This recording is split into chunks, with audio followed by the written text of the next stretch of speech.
कढ़ी पकोड़ा हमारे अंदाज में आइडियल फूड में वेलकम। हमें 3 कप बेसन चाहिए और 1 किलो खट्टी दही चाहिए जो हमने 2 दिन पहले फ्रिज में रखी थी। लहसुन, प्याज, अदरक, मटर, हरी मिर्चें। कढ़ाई में हमने 1 कप ऑयल डाला। इसमें हमने लहसुन, अदरक, हरी मिर्चें, टमाटर और इसके साथ जितना प्याज हमने कटिंग किया हुआ था वो सारा प्याज इसमें डाल दिया। 3 मिनट तक हमने इन मसालों को दरमियानी आंच पर हमने इन मसालों को फ्राई कर लिया। दूसरी तरफ हमने ग्राइंडर में हमने दही डाल दी और उसके बेसन भी जग के अंदर डाल दिया और उसके साथ 2 चम्मच हमने हल्दी के डाल दिए। इसके बाद जो हमने मसाले फ्राई किए थे वो हमने जग में डालकर ग्राइंड कर लिए। तमाम मसाले ग्राइंड करने के बाद हमने एक बर्तन में 1 कप ऑयल डाल दिया। इसमें 1 बड़ा चम्मच नमक, 1 चम्मच लाल मिर्च का, 1 चम्मच हल्दी पाउडर और 2 टेबलस्पून हमने ज़ीरा और धरा मिर्च का 1 टेबलस्पून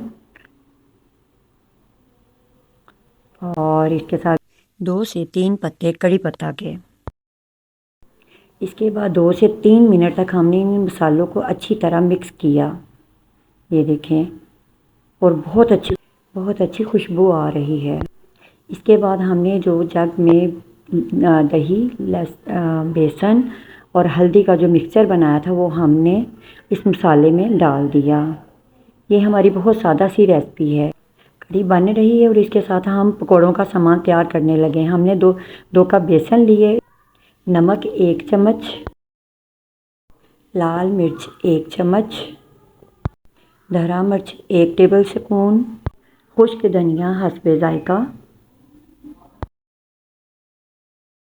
2 बारीक कटी हुई प्याज, हरी मिर्च और आलू, ये आप स्किप भी कर सकते हैं, सब्ज़ धनिया। इन तमाम चीज़ों को हम अच्छे से मिक्स कर लेंगे। 10 मिनट तक के लिए इसको हम एक साइड पे रख देंगे। फ्राई पैन में ऑयल गर्म करके हम उसके पकौड़े निकाल लेंगे और वही पकौड़े हम कढ़ी में डाल देंगे। वाह क्या खुशबू है। फ्राई पैन में 1 कप हमने ऑयल गरम किया, 2 टीस्पून सफ़ेद ज़ीरा डालकर उसका तड़का लगाया। आपने ये रेसिपी ज़रूर ट्राई करनी है और मुझे कमेंट्स में बताना है कि ये रेसिपी कैसी लगी आपको। जो तड़का हमने लगाया वो हमने कढ़ी के ऊपर डाल दिया और उसके साथ हमने सब्ज़ धनिया डाल दिया। अब आप मेरा चैनल सब्सक्राइब करें और मेरी वीडियो को लाइक करें।